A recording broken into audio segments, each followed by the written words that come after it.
Motilal Oswal group का जो core DNA है वो रिसर्च है। पूरे बिल्डिंग में आज 100 के ऊपर हमारे रिसर्च एनालिस्ट हैं जो कंटिन्यूसली अलग अलग सेक्टर्स पे, अलग अलग बिजनेस पे कंटिन्यूसली रिसर्च कर रहे हैं। तो आज यहाँ पर इतना इन्फॉर्मेशन एडवांटेज है, एनालिटिकल एडवांटेज है ये असेस करने के लिए कि अगले कुछ सालों में ग्रोथ कहाँ पर आएगी, कौन से सेक्टर्स में आएगी, कौन से थीम्स में आएगी, कौन से बिजनेसेस इन सेक्टर्स में अच्छा करेंगे। रामदेव जी की जो इन्वेस्टमेंट फिलॉसफी थी, जो मैंने आपको बताया थोड़ी देर पहले, QGLP, quality growth longevity price, ये इन्वेस्टमेंट फिलॉसफी बहुत ही यूनिक थी। हमने क्या देखा कि अलग अलग AMCs के सभी पोर्टफोलियोज क्रिएट कर रहे हैं, बट किसी का क्लियर कट फिलॉसफी नहीं थी।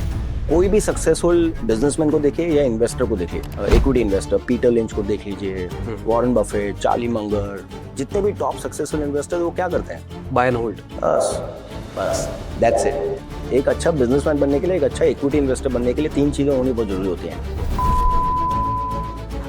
अगर आज किसी को अपना AMC शुरू करना है, what is the process? AMC शुरू करने का प्रोसेस,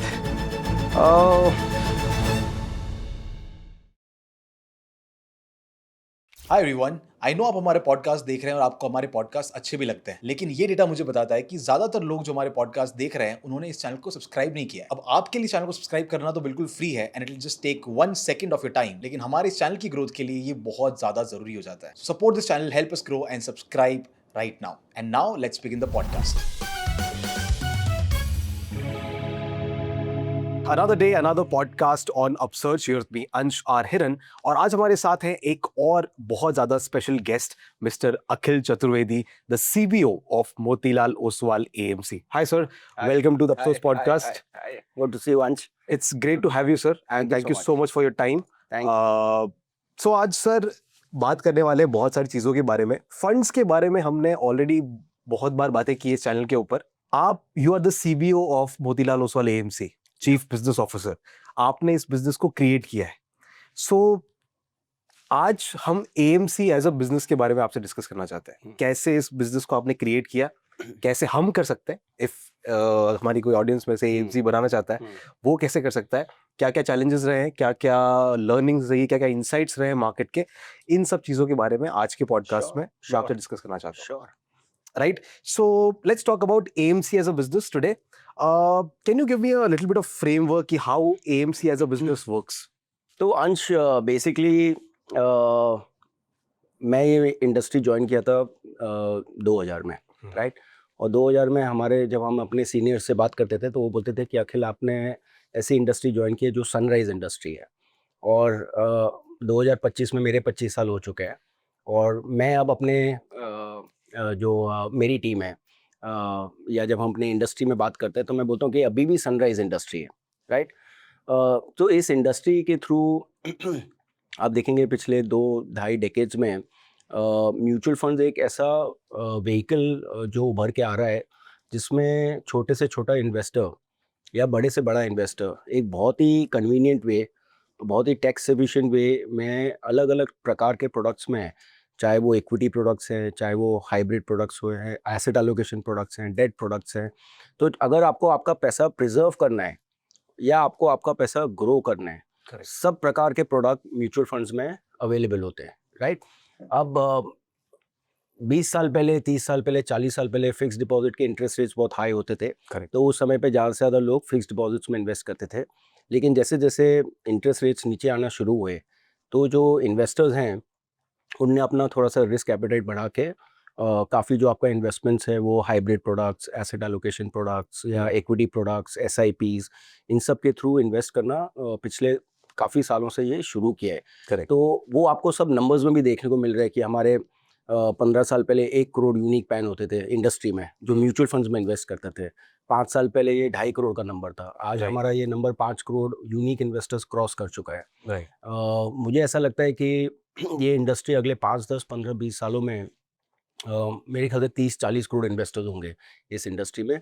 और जो काम हम सब मिलके कर रहे हैं टू इंश्योर कि एक तो इन्वेस्टर्स का हम वेल्थ लंबे समय में अच्छा क्रिएट करें और सही तरीके से क्रिएट करें, राइट। तो काफ़ी जर्नी लिव कर लिया है और काफ़ी जर्नी अभी बाकी है। सो आई वुड से दैट अभी भी हम तो क्या टिप ऑफ आइसबर्ग पे हैं स्टिल। तो हाँ, ये तो शुरुआत ही है। ओके, जैसे मैंने आपको बताया कि 1.5 बिलियन का पॉपुलेशन है हमारी कंट्री का, करेक्ट। उसमें 5 करोड़ लोगों ने इन्वेस्ट किया है, राइट। करीबन 40 करोड़ ऐसे लोग हैं जिनके आधार कार्ड पैन कार्ड लिंक्ड है, और आप सिर्फ डीमैट अकाउंट्स देखेंगे तो करीबन 20 करोड़ ऐसे लोग हैं जिनके डीमैट अकाउंट्स हैं। राइट। तो आप समझिए कि म्यूचुअल फंड्स में तो अभी मतलब बहुत लंबा जर्नी बाकी है।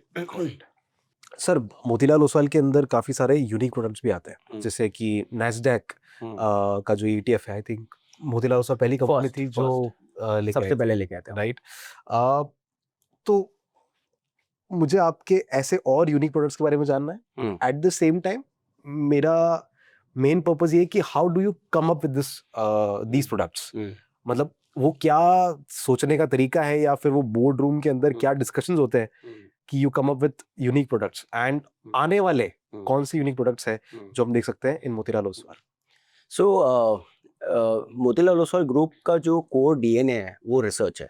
ओके। तो पूरे हमारे जो ये पूरा जो कॉर्पोरेट ऑफिस है इसमें beautiful office by the way. Thank you. So पूरे बिल्डिंग में आज 100 के ऊपर हमारे रिसर्च एनालिस्ट हैं जो कंटिन्यूसली अलग अलग सेक्टर्स पे, अलग अलग बिजनेस पे कंटिन्यूसली रिसर्च कर रहे हैं। तो आज यहाँ पर इतना नॉलेज है, इतनी इंफॉर्मेशन एडवांटेज है, एनालिटिकल एडवांटेज है, ये असेस करने के लिए कि अगले कुछ सालों में ग्रोथ कहाँ पर आएगी, कौन से सेक्टर्स में आएगी, कौन से थीम्स में आएगी, ओके। कौन से बिजनेसेस इन सेक्टर्स में अच्छा करेंगे। क्योंकि इतना इन्फॉर्मेशन आपके पास में, तो आपको असेस करना इजी हो जाता है कि कहाँ हमको इन्वेस्ट करना है, कहाँ हमको इन्वेस्ट नहीं करना है, या कौन से आइडियाज़ हम कितने जल्दी लॉन्च कर सकते हैं।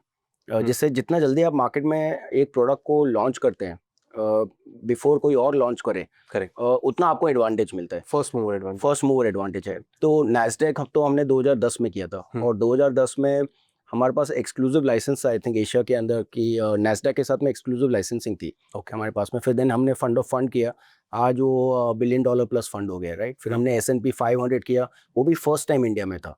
तो यूएस का अगर यूएस में इन्वेस्ट करना है, दो ही बड़े इंडाइसेस हैं, या तो नैस्डैक है जिसमें आप टेक्नोलॉजिकली ओरिएंटेड कंज्यूमर बिजनेस में इन्वेस्ट कर लीजिए, या S&P 500 है जो एक डाइवर्सिफाइड बास्केट है जिसमें सब टाइप के सेक्टर्स होते हैं, राइट। ओके। दोनों फंड हमने फर्स्ट टाइम किए थे, राइट। अगर आप इंडिया में बात करें, पैसिव साइड पे ही बात करें, बिकॉज पैसिव साइड में हम काफ़ी इनोवेशन कर रहे हैं। सो पैसिव में निफ्टी 500 आप देखेंगे कि आज जो एक्टिव म्यूचुअल फंड्स हैं, सबसे कॉमन बेंचमार्क है निफ्टी 500 का, राइट। मतलब सारे एक्टिव मैनेजर्स एक्चुअली निफ्टी 500 को बीट करने की कोशिश कर रहे हैं। तो हमने सबसे पहले निफ्टी 500 का इंडेक्स ही लॉन्च कर दिया, राइट। ओके। तो पहले आप मार्केट में पार्टिसिपेट करिए, फिर आप अल्फा करने का कोशिश करना। तो पहले निफ्टी, तो सबसे पहले हमने निफ्टी 500 किया। फिर जो एक बहुत ही यूनिक प्रोडक्ट किया था करीबन 2 साल पहले, वो था micro cap index, okay. Right. तो माइक्रो कैप है जो आपकी 501 सबसे बड़ी कंपनी है, मतलब 501 से लेके 750, तो आपका टॉप 50 हो गई, करेक्ट। फिर टॉप 100, फिर नेक्स्ट 150, 250, और अब 500 से 750। करेक्ट। तो ये माइक्रो कैप हम अकेले ही हैं, और काफ़ी AMC तभी लॉन्च नहीं कर रही है वो प्रोडक्ट। तो वो प्रोडक्ट एक बहुत बड़ा इनोवेशन था, उसमें बहुत बड़ा सक्सेस देखने को मिला। मतलब आई थिंक उसका AUM अभी 3000 करोड़ के आसपास हो चुका है, उसमें हमारी 100 करोड़ की सिप बुक हो गई है, राइट। तो ये कुछ ऐसे डाइवर्सिफाइड इंडाइसेस है जो इसमें काफ़ी इंडाइसेस हमने फर्स्ट टाइम किए, और अब काफ़ी जो हमारे जो कंपटीशन है वो भी लॉन्च कर रहे हैं। दूसरा जो हमने इनोवेशन किया था वो फैक्टर इन्वेस्टिंग पे किया था। ओके। सो लार्जली आप जब इक्विटी में इन्वेस्ट करते हैं तो अलग अलग फैक्टर्स होते हैं जिसमें आपका कंफर्ट होता है। अलग अलग मार्केट साइकिल में आप अलग अलग फैक्टर्स में इन्वेस्ट करते हैं। जैसे कि आप अगर बुल मार्केट्स में हो तो मोमेंटम बहुत अच्छा करते हैं, momentum as a factor, right. आप अगर रिकवरी साइकिल में हो तो क्वालिटी बहुत अच्छा करता है, आप अगर डाउनवर्ड साइकिल में हो तो लो वॉल बहुत अच्छा करता है। तो ऐसे 4 फैक्टर्स हैं, और हम लोग फर्स्ट ही थे शायद इस फेज में, फर्स्ट या सेकंड थर्ड में ही हमने चारों फैक्टर्स अपने लॉन्च किए। अब जैसे हम आगे जा रहे हैं, बहुत सारे इंडाइसेस जैसे कैपिटल मार्केट इंडेक्स है। अगर आपको ऐसा लगता है कि फाइनेंशियल अपने कंट्री में फाइनेंशियलाइजेशन ऑफ सेविंग्स हो रहा है, तो कैपिटल मार्केट बिजनेसेस बहुत अच्छा करेंगी, जैसे कि brokerage firms, mutual fund companies, या आपके इंडेक्सेस हो, अपने ये जो स्टॉक एक्सचेंजेस हो गए, तो ये सारे बिजनेसेस, तो उसका एक इंडेक्स बना दिया ऐसे एक टूरिज्म का इंडेक्स है। तो अलग अलग सेक्टर्स के हम फंड्स बनाते जा रहे हैं, थीमेटिक इन्वेस्टिंग बना रहे हैं।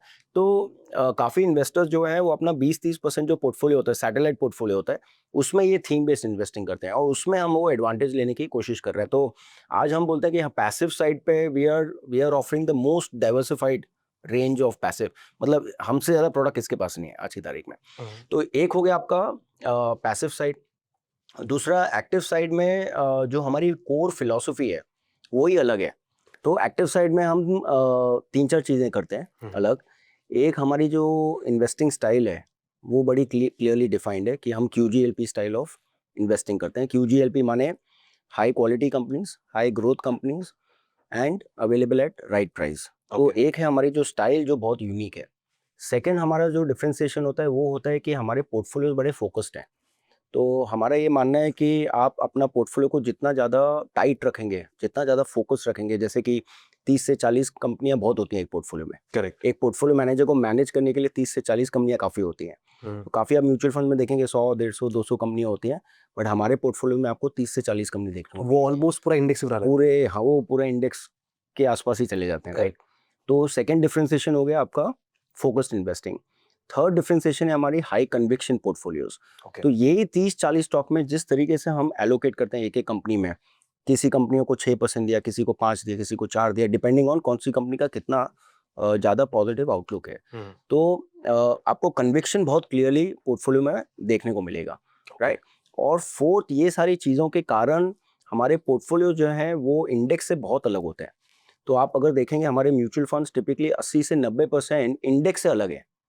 तो अगर आपको इंडेक्स ही देना है तो आप इंडेक्स फंड तो खरीद सकते हैं, मैंने आपको बताया कि हमारे काफ़ी इंडेक्स फंड्स हैं। बट अगर आप एक एक्टिव फंड में आना चाहते हैं, आप एक्टिव फंड में इसलिए आना चाहते हैं बिकॉज आप पैसिव को बीट करने की कोशिश कर रहे हैं। करेक्ट। और पैसिव को बीट करने के लिए आपको आपका पोर्टफोलियो अलग बनाना पड़ेगा। तो हमारे पोर्टफोलियोज बहुत अलग हैं, फोकस्ड हैं, हाई कन्विक्शन है और हाई क्वालिटी हाई ग्रोथ है। तो इस तरीके से हमने अपने एक्टिव प्रोडक्ट्स को डिफ्रेंशिएट किया है। पैसिव्स में हमने बहुत बड़ी एक रेंज बना दी है, राइट। और इस तरीके से इन्वेस्टर्स के पास में बहुत सारे ऑप्शंस हैं चूज़ करने के लिए। उनके रिस्क के हिसाब से, इन्वेस्टमेंट होराइजन क्या है उसके हिसाब से आप चूज़ कर सकते हैं। But sir, active passive, active के अंदर बहुत सारे ऑप्शंस, उसके अलावा पैसिव के अंदर आपने थीमेटिक इन्वेस्टिंग वगैरह अलग अलग ऑप्शंस दे रखे हैं उनको, कुछ यूनिक प्रोडक्ट्स भी है। तो जितने ज़्यादा ऑप्शंस उतना ज़्यादा कन्फ्यूजन नहीं होता है? नहीं, कन्फ्यूजन होता है, लेकिन तो देखिए कुछ इन्वेस्टर्स होते हैं जो डायरेक्टली इन्वेस्ट करते हैं, ठीक है। तो उनकी नोआ होती है, वो उनके अपने थॉट प्रोसेस होते हैं, उनका अपना एक कन्विक्शन होता है कि उनके एक थॉट्स हैं कि एक्टिव साइड में ये म्यूचुअल फंड अच्छा कर रहे हैं। अगर उनको थीमेटिक इन्वेस्टिंग करनी है तो लोगों के अपने एक थॉट्स होते हैं कि आज से 5 साल में उनको ऐसा लगता है, जैसे आज की तारीख में डिफेंस एज अ सेक्टर में पता नहीं बहुत इंटरेस्ट है इन्वेस्टर्स का, राइट। वो अपने आप आ रहा है, राइट। कुछ देख रहे हैं, कुछ सुन रहे हैं, कुछ समझ रहे हैं, उसके हिसाब से लोग अपना कॉल ले रहे हैं। तो एक होते हैं जो do it on your own type customer, DIY customers होते हैं, वो अपना कॉल लेते हैं। सेकेंडली होते हैं हमारे डिस्ट्रीब्यूटर्स या जो एडवाइजर्स होते हैं, राइट। तो वो अपना रोल प्ले करते हैं, क्लाइंट के जब पोर्टफोलियोज बनाते हैं उनका एसेट एलोकेशन कर रहे हैं, एसेट एलोकेशन के नीचे कौन से थीम्स में पैसा डालना है, कौन से डाइवर्सिफाइड फंड्स में कितना पैसा डालना है। तो कहीं पर आप हेल्प ले रहे हैं और वो हेल्प लेके आप अपना पोर्टफोलियो क्रिएट कर रहे हैं, और कहीं पे आप अपने जो आपके थॉट्स हैं उसके हिसाब से आप पोर्टफोलियो क्रिएट कर रहे हैं। आपको ये समझना है कि हम एज एसेट मैनेजर्स और म्यूचुअल फंड कंपनी, हमारा काम है मैन्युफैक्चर करना, हमारा काम है प्रोडक्ट का एक लाइन क्रिएट कर देना, राइट। और फिर कस्टमर्स हैं, स्ट्रोक इन्वेस्टर्स हैं, डिस्ट्रीब्यूटर्स हैं, वो हमारे शॉप में आके जो उनको अच्छा लगे वो खरीद सकते हैं। तो मेरा काम है प्रोडक्ट लाइन क्रिएट करना, करेक्ट। एक सर मेरा क्वेश्चन आपसे ये था, मतलब थोड़ा हाइपोथेटिकली है, but I think you are the right person to answer that. अगर आज किसी को अपना AMC शुरू करना है, what is the process? AMC शुरू करने का process, so basically regulated business है। सो रेगुलेटर्स ने काफ़ी क्राइटेरियाज बनाए हुए हैं। तो पहली बात तो आपका एक फाइनेंशियल बिजनेस में ट्रैक रिकॉर्ड होना चाहिए मिनिमम 5 इयर्स का। ओके। फिर एक प्रॉफिटेबिलिटी का ट्रैक रिकॉर्ड होता है कि आपके पिछले 5 सालों में, अगर आप फाइनेंशियल सर्विसेज बिजनेस में हैं तो पिछले 5 सालों में 3 आउट ऑफ 5, तो 3 आउट ऑफ 5 इयर्स आपको प्रॉफिटेबल होना पड़ता है, जिसमें आपका जो प्रीसीडिंग लास्ट 1 ईयर है वो प्रॉफिटेबल होना ही चाहिए। फिर आपके नेटवर्थ क्राइटेरियाज होते हैं, एक्सपीरियंस के हिसाब से 50 करोड़ से लेकर 150 करोड़ तक का एक नेटवर्थ क्राइटेरिया होता है। तो अगर आपको एसेट मैनेजमेंट कंपनी शुरू करना है तो पहली बात आपको फाइनेंशियल सर्विसेज बिजनेस में होना चाहिए, फिर आप प्रॉफिटेबल होने चाहिए, फिर आपका एक नेटवर्थ का जो क्राइटेरिया है वो आपको मीट करना पड़ता है। तो उसके बेसिस पे रेगुलेटर आपको इन प्रिंसिपल अप्रूवल देता है, फिर जो भी आपके चेक्स करते हैं उसके बेसिस पे you get a final approval, right. तो बैरियर्स टू एंट्री पहले तो बहुत कम होते थे, अभी थोड़े ज़्यादा हो गए बैरियर्स, बिकॉज ये नेटवर्क क्राइटेरिया से जो नॉन सीरियस प्लेयर्स हैं वो एक तरीके से एलिमिनेट हो चुके हैं। तो बहुत ही जो सीरियस प्लेयर्स होते हैं वही इसमें एक्चुअली इन्वेस्ट करते हैं बिजनेस में, राइट। फिर आपको जब लाइसेंस मिल जाता है then you are free to launch all kind of products. मेरा क्वेश्चन वो रेगुलेशंस और वो लीगल क्राइटेरिया की वजह से नहीं था। अच्छा, मेरा था कि लाइक अगर वो हमें एएमसी एज अ ब्रांड बनाना है, ओके, राइट, और लोगों का ट्रस्ट हासिल करना है चलो, जैसा हाँ, कि समझ- मोतीलाल ओसवाल ने किया है, अंडरस्टूड अंडरस्टूड, या। तो वो कैसे कर सकते हैं? What is the process? तो आज देखिए 40 के ऊपर एसेट मैनेजमेंट कंपनीज हैं, करेक्ट। राइट। और ऐसे ऐसे एएमसीज हैं जो जिनके 20 30 40 साल खत्म हो चुके हैं, तो जिनके ब्रांड भी बहुत बन चुके हैं, प्रोडक्ट्स भी सारे हैं, ट्रैक रिकॉर्ड भी सब है, और ऐसे मार्केट में अगर आपको एंट्री लेनी है और फिर आपको अपना एक मार्क बनाना है, करेक्ट। आपको सक्सेसफुल होना है इस इंडस्ट्री में, जैसे कि हमने कोशिश की थी करीबन 10-12 साल पहले कि इतने क्राउडेड मार्केट में आप अपने आप को कैसे ऊपर लेके आओ। मतलब 12 साल पहले हम लोग 43rd out of 43rd AMC थे, राइट। जीरो एयूएम था, राइट। तो वहाँ से शुरुआत हुई है। तो जो हमारा एक्सपीरियंस रहा है जब हम बैठते थे साथ में स्ट्रेटेजी बनाते थे, तो जितने न्यू एंट्रेंट्स हैं या जो एएमसीज अपने आप को री एस्टैब्लिश करने की कोशिश कर रहे हैं, उसमें बेसिकली सबसे इंपॉर्टेंट होता है आपकी पोजिशनिंग। ओके। आप क्या प्रॉब्लम सॉल्व करने की कोशिश कर रहे हो और वो प्रॉब्लम सॉल्व करने की कैपेबिलिटी आप में है कि नहीं है। Okay. ये दो चीज़ों का अगर सही आंसर मिल जाता है तो आपका एक पिच, जो आपकी पोजीशनिंग पिच होती है वो बन जाती है, और जो आपके कस्टमर्स होते हैं, स्टेक होल्डर्स होते हैं, उस पिच को बिलीव करते हैं। उस पिच पे भरोसा करके, उस पोजीशनिंग में भरोसा करके आपको सपोर्ट करना शुरू करते हैं। अगर मैं इसका आपको एग्जांपल दूं मोतीलाल ओसवाल एएमसी को लेके, तो जो हमारी जो मेन फर्म है मोतीलाल ओसवाल, राइट। अब वो करीबन 38 साल से इक्विटी बिजनेस में है। जैसे मैंने बताया ब्रांड बहुत इस्टेब्लिश था, तो एक स्ट्रॉन्ग चीज़ थी हमारे पास में brand, but known for broking, not known for mutual fund. उनका कस्टमर बेस भी मिला आपको? कस्टमर बेस भी था, सब कुछ था, लेकिन म्यूचुअल फंड का वो नहीं था रिकॉल कि भाई म्यूचुअल फंड में भी ये लोग अच्छे होंगे। ओके। ये ब्रोकर हैं, ट्रेड कर सकते हैं, करेक्ट। क्या पैसा मैनेज कर पाएंगे, दैट वाज अ क्वेश्चन। तो जब सेकंड पॉइंट देखा तो हमारे पास में रामदेव जी थे। Ramdev ji is a veteran investor, yes. उनका 4 डेकेड का एक्सपीरियंस था, उन्होंने वेल्थ भी क्रिएट किए। So he was a big brand जिन पे लोगों को, स्पेशली इंडियन लोगों को बहुत भरोसा है उनके ऊपर, राइट। तो रामदेव जी हमारे साथ में थे, तो वो एक हमारा एक कॉम्पिटिटिव एडवांटेज बन गया। मोतीलाल ओसवाल का ब्रांड एस्टैब्लिश था, वो एक कॉम्पिटिटिव एडवांटेज था। करेक्ट। फिर रामदेव जी की जो इन्वेस्टमेंट फिलॉसफी थी, जो मैंने आपको बताया थोड़ी देर पहले, QGLP, quality growth longevity price, ये इन्वेस्टमेंट फिलॉसफी बहुत ही यूनिक थी। हमने क्या देखा कि अलग अलग एएमसीज के सभी पोर्टफोलियोज क्रिएट कर रहे हैं, बट किसी का क्लियर कट फिलॉसफी नहीं थी। बहुत सालों पहले की बात कर रहा हूँ, अब तो सबने डिफाइन करना शुरू कर दिया है, बट हमने शुरू में ही डिसाइड किया कि हम हाई क्वालिटी कंपनी खरीदेंगे, हाई ग्रोथ कंपनी खरीदेंगे, लॉन्जिविटेड ग्रोथ एंड क्वालिटी खरीदेंगे एट अ रीजनेबल प्राइस। ये वेल डिफाइंड था, राइट। तो ये कुछ चीज़ों के बेसिस पे हमने अपने तो एक, हम सिर्फ इक्विटीज करेंगे, 2 हम हाई क्वालिटी हाई ग्रोथ करेंगे, 3rd कम प्रोडक्ट्स करेंगे, 4th फोकस प्रोडक्ट करेंगे, तो बहुत सारे प्रोडक्ट आए। 5th नहीं अभी आता हूँ, 5th हाई कन्विक्शन प्रोडक्ट करेंगे, 6th फोकस करेंगे परफॉर्मेंस पे। बिकॉज आप सारी चीज कर लीजिए, बट अगर आपके आउटकम सही नहीं आते तो आपको ग्रोथ नहीं मिलती है, राइट। तो इस तरीके से हमने हमारी कंपनी को पोजीशन किया कि हम इस क्राउडेड स्पेस में एक बुटीक एएमसी बनेंगे। हमको नंबर 1 से कम्पीट नहीं करना है, बट जिस एसेट क्लास में हम हैं उसमें अच्छा काम करने की कोशिश करनी है। अब आपने जो एक पॉइंट बोला है कि अब हम बहुत प्रोडक्ट कर रहे हैं, बिकॉज पिछले 10 साल में हमने अपना एक ट्रैक रिकॉर्ड बनाया, राइट, डिलीवर किया, परफॉर्म किया है। और इंडिया 10 साल पहले जो अपॉर्चुनिटी थ्रो कर रही थी और आज जो अपॉर्चुनिटी थ्रो कर रही है, दोनों बहुत अलग चीज़ें हैं, राइट। तो आज ऐसे काफ़ी अपॉर्चुनिटीज दिख रही हैं जहाँ पर हमको लगता है कि हम वो काम कर सकते हैं, स्पेशली थीमेटिक साइड पे, राइट। इसलिए हम थीमेटिक प्रोडक्ट्स कर रहे हैं। अब थीमेटिक में भी हम 2 साइड पे काम करते हैं। एक एक्टिव, तो उन्हीं थीम एक्टिव तभी करते हैं जब हमको लगता है हम अल्फा दे सकते हैं, राइट कि हम बेंचमार्क को बीट कर सकते हैं, और अगर ऐसा लगता है कि हम बेंचमार्क को बीट नहीं कर सकते तो वही सेम थीम जो है हम वो पैसिव में करते हैं, राइट।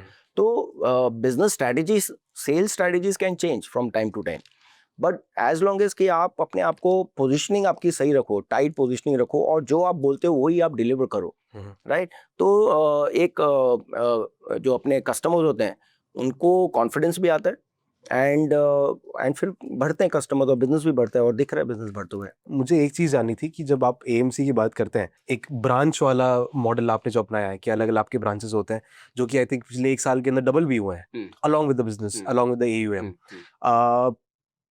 तो क्या क्या कॉस्ट होती है जो एक एएमसी लेके चलती है अपने साथ में? तो कॉस्ट मेनली दो होती हैं जब आप एक्सपेंशन कर रहे होते हैं। एक होती है लोगों की कॉस्ट, जो आपका स्टाफ होता है, लार्जली आपकी सेल्स टीम होती है, तो आपका जो ह्यूमन कैपिटल कॉस्ट है वो एक कॉस्ट होता है, और सेकंड कॉस्ट होता है आपका एक इंफ्रास्ट्रक्चर कॉस्ट। तो आपने एक ब्रांच सेटअप किया, और जो रनिंग आपके ऑपरेटिंग कॉस्ट होते हैं वो ऑपरेटिंग कॉस्ट होते हैं, राइट। तो ये ऐसा बिजनेस है जिसमें बहुत ज़्यादा, इट्स नॉट वेरी कॉस्ट, इसमें कॉस्ट बहुत ज़्यादा लगती नहीं है, राइट। Okay. तो कॉस्ट लिमिटेड ही लगती है, बट अगर आप अच्छी तरीके से प्रोडक्ट्स को डिलीवर करें तो आपका जो कॉस्ट रेवेन्यू का मैट्रिक्स है वो काफ़ी फेवरेबल चलता है। तो इसलिए हम बोलते हैं कि ये business is a very high operating leverage business, right तो कॉस्ट एक सर्टेन लेवल तक ही बढ़ता है, बट जैसे आपका बिजनेस बड़ा होता है, जब आपके एसेट्स बड़े होते हैं, तो उसका जो लीवरेज आता है वो उसका डेल्टा बहुत ही अलग होता है। तो बहुत ज़्यादा आइटम नहीं है कॉस्ट के, Okay. लार्जली पूरी एएमसी में आप देखेंगे तो एक बहुत बड़ा जो कॉस्ट सेंटर है वो है इन्वेस्टमेंट टीम, और फिर आता है सेल्स टीम, और फिर आता है ऑपरेशंस टीम, ओके राइट। तो सेल्स टीम पैसा रेज करता है, फंड मैनेजमेंट टीम मैनेज करता है, ऑपरेशंस पूरा बैक एंड को निट करता है। So this is how it is. Got it. But एक मेरे दिमाग में सर हमेशा एक इमेज रही है, मतलब अभी तक रही है, लास्ट एक दो सालों से ये चीज चेंज भी हो रही है काफी। मोतीलाल ओसवाल को हम हमेशा एक ट्रेडिशनल ब्रोकर की तरह और उसके बाद एक ट्रेडिशनल एएमसी की तरह जानते आए हैं, राइट। हमारे जो पेरेंट्स हैं उनके अकाउंट्स है मोतीलाल ओसवाल के अंदर, लेकिन आजकल के जो नई जनरेशन है उनके मतलब टू बी ऑनेस्ट जो कंपनीज बहुत स्ट्रॉन्ग मार्केटिंग कर रही उनकी तरफ ज्यादा यंग जनरेशन जा रही है।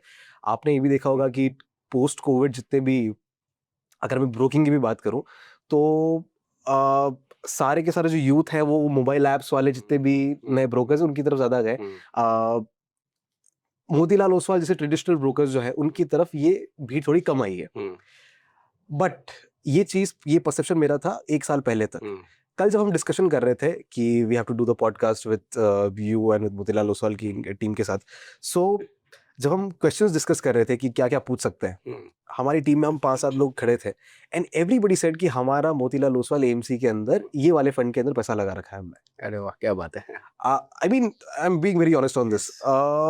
एक साल के अंदर आपने जो आपका एयूएम है उसको डबल किया है ऑलमोस्ट। एक साल के अंदर आपके नंबर ऑफ इन्वेस्टर्स जो हैं वो भी ऑलमोस्ट डबल हुए हैं, करेक्ट। एंड जो ब्रांचेस है जिसके बारे में वो भी डबल हुई है। वो भी ऑलमोस्ट डबल हुआ है। Why are we still sticking to the branches वाला बिजनेस जबकि हम ऑनलाइन डिजिटल के ऊपर जाकर यूथ के साथ कनेक्ट करके ग्रो कर सकते हैं? क्योंकि जब नंबर्स दिखते हैं तो यूथ आता है, राइट? Good question. तो मैं आपकी एक और गलत फहमी को ठीक कर देता हूँ। हमारा 50% जो बिजनेस है, जो सेल्स है या जो इन्वेस्टर्स आ रहे हैं वो डिजिटली आ रहे हैं, और 50% जो इन्वेस्टर्स है वो नॉन डिजिटल आ रहे हैं, जो ब्रांच नेटवर्क के थ्रू आ रहे हैं। ओके तो अगर आप एएमसी बिजनेस देखेंगे, इसके 3-4 चैनल्स हैं जहाँ से डिस्ट्रीब्यूशन होता है। एक होता है आपका जो फिजिकल चैनल होता है, जिसमें आप फिजिकली जो डिस्ट्रीब्यूटर्स होते हैं अलग अलग मार्केट्स में, तो हमारी जो फिजिकल टीम है फिजिकली डिस्ट्रीब्यूटर से मिलती है, उनको समझाती है प्रोडक्ट्स के बारे में और काफ़ी सारी चीज़ों के बारे में, और वहाँ से सेल्स आती है, राइट। ओके और अब फिजिकल सेल्स के अंदर अलग अलग चैनल्स हैं, आईएफएस एक चैनल होता है, बैंक से एक चैनल होती है, नेशनल डिस्ट्रीब्यूटर्स अलग चैनल होते हैं। बट इंडिया में पिछले 10 सालों में जो डिजिटल चैनल्स और डिजिटल एक अपॉर्चुनिटी क्रिएट हुई है, जिसमें डिजिटल डिस्ट्रीब्यूटर्स हैं, राइट। जैसे कि आपका धन हो गया, या आपका ज़ीरोधा हो गया, या ग्रो हो गया। ये जो डिस्ट्रीब्यूशन सेगमेंट क्रिएट हुआ है, इसके थ्रू मैं बता रहा हूँ कि आपको इंक्रीमेंटली इतने नए इन्वेस्टर्स आ रहे हैं, और जैसे आपने राइट बोला कि यंग इन्वेस्टर्स आ रहे हैं, करेक्ट करोड़ों में आ रहे हैं फोलियोज, राइट। तो आज अगर मैं अपना बिजनेस पिछले साल 2 साल में देखूं तो 50% से ज़्यादा हमारे इन्वेस्टर्स डिजिटल मीडियम के थ्रू आए हैं, जिसमें डिजिटल डिस्ट्रीब्यूटर्स हैं और जो हमारे मोबाइल ऐप और वेबसाइट पे डायरेक्टली आके प्रोडक्ट्स को खरीद रहे हैं। Okay. सो इंक्रीमेंटली आप एकदम सही बात कर रहे हैं कि digital is the way to grow Yeah. And digital is one medium जिसके थ्रू आप पेनिट्रेशन एकदम नीचे तक कर सकते हो। बिकॉज आप देखेंगे कि कितना अपनी पॉपुलेशन 150 करोड़ की पॉपुलेशन, राइट, उसमें आप समझिए 100 करोड़ लोगों के पास में स्मार्टफोन है और ये टायर 4 टायर 5 तक पहुंच गया है। राइट अब इसके थ्रू आप जितना मार्केटिंग कर रहे हैं, नॉलेज ओरिएंटेड इनिशिएटिव लें, जैसे ये हम पॉडकास्ट कर रहे हैं, पता नहीं कहाँ कहाँ जाएगा, राइट, राइट कोई इसको सुनेगा, कोई इसको सुन के शायद समझने की कोशिश करेगा म्यूचुअल फंड्स है क्या, एंड फिर वो एक जो बाइंग बटन है, और आज केवाईसी भी सब डिजिटल हो गया है, राइट, तो आप एंड टू एंड मतलब शायद 1-2 क्लिक में 3 क्लिक में तो आप अपना अकाउंट खोल सकते हैं, इंक्लूडिंग केवाईसी, राइट। तो मैंने आपका जो एक थॉट था वो थोड़ा क्लियर कर दिया कि हम फिजिकल भी ग्रो कर रहे हैं, फिजिकली भी करना ज़रूरी है, ओके साथ ही साथ जो इंक्रीमेंटल ग्रोथ है वो डिजिटली ज़्यादा हो रही है। गॉट इट अब सर, ये जो क्लाइंट सेंट्रिक फिलोसफी है मोतीलाल ओसवाल की, ये पूरी इंडस्ट्री में काफ़ी फेमस है।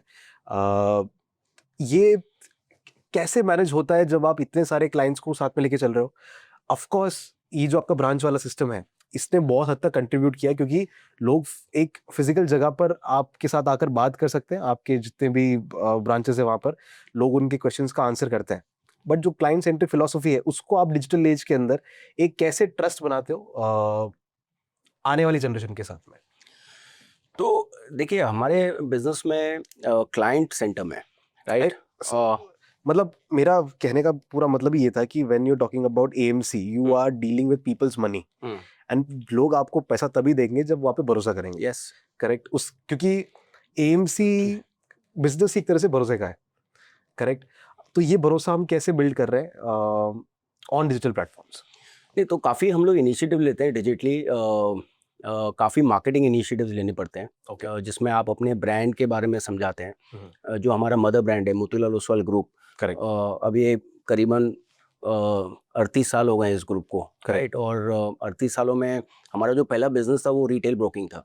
तो रिटेल ब्रोकिंग के थ्रू ही हमारा पेनिट्रेशन इतना हो गया था कि जनरली आप इंडिया में कहीं भी घूमेंगे तो मोतीलाल ओसवाल मतलब स्टॉक मार्केट इतना अवेयरनेस लेवल तो ऑलरेडी क्रिएटेड है, तो दैट वे हम लोग काफ़ी लकी रहे हैं, राइट। करेक्ट। और जैसे आपने बीच में मेरे को बताया था कि लार्जली हमारी जो रेकनिंग थी, ब्रांड की जो रिकॉल थी, वो ब्रोकिंग ओरिएंटेड ज़्यादा थी। करेक्ट। बट पिछले 12-13 सालों में ये हम काफ़ी हद तक चेंज कर पाए हैं कि आज मोतीलाल ओसवाल सिर्फ ब्रोकिंग नहीं है, बट एसेट मैनेजमेंट या म्यूचुअल फंड की कंपनी भी है, राइट। तो लार्जली डिजिटल मीडियम्स के थ्रू जो हमने मार्केटिंग कैंपेन्स किए, ब्रांड कैंपेन्स किए, इन्वेस्टर अवेयरनेस प्रोग्राम्स किए हैं, काफ़ी इनिशिएटिव जैसे आप जैसे फ्रेंड्स के साथ में हम लोग करते हैं थ्रू द पॉडकास्ट। तो अलग अलग मीडियम से हम अपनी फिलॉसफी के बारे में बात करते हैं, मार्केट्स के बारे में बात करते हैं, म्यूचुअल फंड्स क्या होता है वो समझाने की कोशिश करते हैं, अलग अलग प्रोडक्ट्स क्या होते हैं उनके बारे में समझाते हैं। तो ये एक ऑनगोइंग प्रोसेस है जो आप कंटिन्यूसली करते हैं, और जब आप वो अपने एक बैनर के अंदर करते हैं, मोतीलाल ओसवाल बैनर के अंदर करते हैं, तो ऑटोमेटिकली एक लोगों का कनेक्ट बैठता है, मदर ब्रांड से कनेक्ट बैठता है, फिर एसेट मैनेजमेंट बिजनेस से कनेक्ट बैठता है, फिर जब किसी को ऐसा लगता है कि हाँ ये बात सही कर रहे हैं तो फिर वो जुड़ने की भी कोशिश करते हैं। करेक्ट। और आई थिंक वो एक प्रोसेस है जिसके कारण ये सक्सेस देखने को मिल रही है। जैसे मैंने आपको बताया कि 50-60% जो हमारे नए इन्वेस्टर्स आ रहे हैं वो एक्चुअली B30 टाउन से आ रहे हैं, मतलब टॉप 30 सिटीज़ हैं और B30 सिटीज़ हैं। तो हमारी 40% ग्रोथ जो है वो B30 से हो रही है, छोटे छोटे शहरों से, छोटे छोटे जो गांव हैं वहाँ से हमको पैसा आ रहा है। बिकॉज जब हम वो डेटा स्टडी करते हैं तो मतलब बहुत ही इंसेन है एकदम ये समझना। Got it, noted. सर, एक क्वेश्चन मेरा ये भी है कि आपने भी मेंशन किया मिस्टर रामदेव अग्रवाल को, मिस्टर मोतीलाल ओसवाल को, दोनों एक लेजेंड है इन्वेस्टिंग वर्ल्ड के अंदर। आपका 25 साल का एक्सपीरियंस है और मेरी 25 साल की उम्र है। ओके। सो मैं ये जानना चाहता हूँ कि इन लेजेंड्स के साथ जब आप रहे हैं, राइट, उनके साथ आपने सालों तक काम किया है, व्हाट वर योर की लेसन्स जो आपने उनसे सीखे? तो मोतीलाल जी और रामदेव जी दोनों अलग अलग चीज़ें सिखाते हैं, दोनों से अलग अलग चीज़ें सीखने को मिलती है। रामदेव जी से रामदेव जी से ट्रूली किस तरीके से आप अपने नॉलेज पे काम करिए, किस तरीके से आप मतलब उनने जो इक्विटी एसेट क्लास पे जो स्पेशली मुझे जो कन्विक्शन दिया है पिछले 12 सालों में, वो अलग ही था। लाइक मैं जिस तरीके से इन्वेस्ट करता था मोतीलाल ज्वाइन करने के पहले और अब जिस तरीके से इन्वेस्ट करता हूँ वो कम्प्लीटली चेंज हो गया है, राइट। जो एक पूरी पावर ऑफ कंपाउंडिंग की थीसिस है वो रामदेव जी से सीखने को मिली, राइट। तो कम चीज़ें करो, अच्छी चीज़ें करो, ग्राउंडेड रहो, लॉन्ग टर्म के लिए इन्वेस्ट करिए, and everything to do with wealth creation, becoming very rich, all that stuff आपको रामदेव जी से सीखने को मिलता है। एंड काफ़ी हद तक स्ट्रैटेजी कैसे बनती है और बिजनेस को प्रॉफिटेबली कैसे ग्रो करना है, ये सारी चीज़ें मैंने रामदेव जी से सीखी है over the last 10+ years, right. Motilal ji के साथ में it is all about processes. हर चीज़ में प्रोसेस होना चाहिए। कोई भी चीज़ रैंडम नहीं होती है। कोई भी चीज़ कोई भी आउटकम है वो एडहॉक नहीं होता है। बिकॉज अगर आप रैंडमनेस में जाएंगे या आप एडहॉकिज्म में जाएंगे तो आपके जो आउटकम्स हैं वो कभी अच्छे होंगे कभी बुरे होंगे। पर अगर आपको आपके आउटकम्स लीनियर चाहिए और प्रेडिक्टेबल चाहिए तो आपको स्ट्रॉन्ग प्रोसेसेस बिठाना बहुत ज़रूरी है। तो पूरे हमारे मोतीलाल ओसवाल ग्रुप में थैंक्स टू मोतीलाल जी जितने भी हमारे वर्टिकल्स हैं, राइट, चाहे वो HR फंक्शन हो, चाहे वो सेल्स फंक्शन हो, चाहे वो फाइनेंस फंक्शन हो, चाहे वो इन्वेस्टमेंट फंक्शन हो, हर फंक्शन के अंदर बहुत स्ट्रॉन्ग प्रोसेसेस हैं कि क्या वो 1 2 3 4 5 चीज़ें करनी है और कंटिन्यूसली करनी है। पिग हेडेड डिसिप्लिन जिसको बोलते हैं कि मतलब एक चीज़ है उसको बार बार आप करते रहो तो आप उसमें एक्सपर्ट हो जाते हो, राइट। तो ये जो process oriented culture of building business ये मोतीलाल जी से सीखने को मिला है। और रामदेव जी तो खैर। सर एक चीज मुझे मतलब समझ में नहीं आई कभी, मतलब at least I am very inexperience इस चीज को Yeah. समझने के लिए, बट फिर भी ये चीज मैंने सुनी है कि successful people don't do different things, they do the same Same things thing. Differently. Yeah, yeah, Correct? yeah. आपने इन्वेस्टिंग की बात की, रामदेव अग्रवाल जी से आपने वो सीखा, तो ऐसा क्या करते हैं ये लोग, Hmm. ऐसा क्या यूनिक होता है, क्या उन्हीं चीजों को क्या डिफरेंटली वो करते हैं Hmm. कि they become the legends of the industry, Hmm. और वो क्या चीजें हैं जो हम लोग as a normal civilians Hmm. नहीं कर पा रहे। नहीं, फोकस, आई थिंक फोकस करना बहुत ज़रूरी है। जो मैंने ऑब्जर्व किया यहाँ पर एक तो बहुत स्ट्रॉन्ग कल्चरल सिस्टम है यहाँ पर, बहुत Okay. स्ट्रॉन्ग वैल्यूज़ हैं कंपनी की। जो मतलब जो प्रमोटर्स हैं दोनों, मोतीलाल जी, रामदेव जी, तो वो इंश्योर करते हैं कि जो कंपनी का कल्चर और वैल्यू सिस्टम वो last man on the ground तक वो पहुँचे, राइट। तो सब एक कल्चर और एक वैल्यूज़ पे ही चलते हैं। Secondly I think focus is like, आप जब भी उनसे बात करेंगे तो आप बहुत समय आप भटकोगे, आपकी स्ट्रैटेजी में भटकते हो, आपके थॉट प्रोसेस में भटकोगे, आपको बहुत सारी चीज़ें करने की मन करती हैं। स्पेशली जैसे मैं बिजनेस साइड पे हूँ, मेरा मन करता है कि मैं ये भी कर लूँ, वो भी कर लूँ, सारी चीज़ें कर लूँ, राइट। Okay. तो ये इंश्योर करते हैं कि आप वापस से ट्रैक पे आ जाओ, कि हमको, जैसे मैंने आपको पहले भी बताया था, कम चीज़ें करनी है, बार बार उन चीज़ों को करना है, करेक्ट। और आउटकम को प्रेडिक्टेबल बनाना है और सस्टेनेबल बनाना है, राइट। एंड आप बढ़ते जाओ ना, जितना है उतने में ही बहुत बड़े बन जाओ, rather than doing 100 things and trying to become irrelevant in all the 100 things you do. आप कम चीज़ें करो, उसमें आप टॉप बनो। तो आप देखिए हमारे बिजनेसेस भी सब 5-6 कोर बिजनेसेस हैं, वही बिजनेस चल रहे हैं। आप रामदेव जी के जितने भी इंटरव्यू सुन लीजिए, वो इक्विटी के बारे में एक ही चीज़ आपको बताएंगे कि इक्विटी लंबे समय के लिए करना चाहिए, इक्विटी पावर ऑफ कंपाउंडिंग होता है, अच्छा इक्विटी करिए लॉन्ग टर्म के, ये सेम चीज़ बोलते हैं बार बार, और दैट्स इट, यही है और कुछ नहीं है। और उन्होंने पैसा बना लिया और बाकी नहीं बना पा रहे। क्योंकि भटकते हैं, हाँ, इधर उधर सब जगह जाते हैं। करेक्ट। प्रॉफिट बुकिंग करेंगे, मार्केट टाइमिंग करेंगे, कट लॉस करने की कोशिश करेंगे, सारी चीज़ अगर आप करोगे, आप, रामदेव जी तो एक है ही, वो तो मतलब लिविंग लेजेंड ही है अपने कंट्री में। बट आप बफेट्स आपको देख लो, आप इंटरनेशनली कोई भी सक्सेसफुल बिजनेसमैन को देखिए या इन्वेस्टर को देखिए, इक्विटी इन्वेस्टर पीटर लिंच को देख लीजिए, वॉरेन बफेट, चार्ली मंगर, जितने भी टॉप सक्सेसफुल इन्वेस्टर्स, वो क्या करते हैं? Buy and hold. बस दैट्स इट। वो बोलते हैं, रामदेव जी ने मेरे को एक चीज़ सिखाई थी कि एक अच्छा बिजनेसमैन बनने के लिए, एक अच्छा इक्विटी इन्वेस्टर बनने के लिए 3 चीज़ें होनी बहुत जरूरी होती हैं। विजन, करेज, पेशेंस। विजन सब में होता है, ओके। करेज भी होता है कि हाँ मेरे को दिख रहा है 10 साल में ऐसा हो जाएगा, 20 साल में ऐसा हो जाएगा, तो आपको भरोसा आ जाता है। फिर आपका करेज भी बनता है, हाँ सब अच्छा लग रहा है, कूद जाओ, तो आप खरीद भी लेते हैं। Correct. या लास्ट आता है patience, and patience is the rarest of the three. Right आपके पास विजन भी है, करेंज भी है, लेकिन आपके पास पेशेंस नहीं है, और पेशेंस नहीं है इसलिए आप अपनी जर्नी को ब्रेक करने की कोशिश करेंगे बार बार। गॉट आप समझे मेरी बात को? इट यस तो पेशेंस जो है ना, जो चीज़ 10 साल में होती है वो 10 साल में ही होती है, जो 20 साल में होती है वो 20 साल में। आप 25 साल हो, 25 साल के हो, राइट? आपका एक एस्पिरेशन होगा, आपको कहीं पहुंचना है, राइट? अब वो उसकी जर्नी में 10 साल लगेंगे, 15 साल लगेंगे, वो उतने साल लगेंगे, और उतने साल आपको फोकस तरीके से अपने आप को बेटर करना है। सेम चीज़ में जितना आप इम्प्रूव, आप अगर आप लेट्स से आप पॉडकास्ट कर रहे हैं, जी तो आप एक पॉडकास्ट करेंगे, उससे आपको कुछ सीखने को मिलेगा, 2, 5, 10 के बाद में तो you will be a champ, right? Podcast मतलब अंश, ऐसा हो, राइट? बट सेम चीज को आप जब बार बार करेंगे, तो देन 10, 15, 20 सालों में you become the big thing. But आप बोलेंगे कि नहीं, 2 साल में पॉडकास्ट करूंगा, फिर मैं 2 साल बाद कुछ और करूंगा, फिर मैं और कुछ करूंगा, तो यू आर लाइक, वो बोलते हैं वो jack of all and master none. Master तो that is a simple way to put it.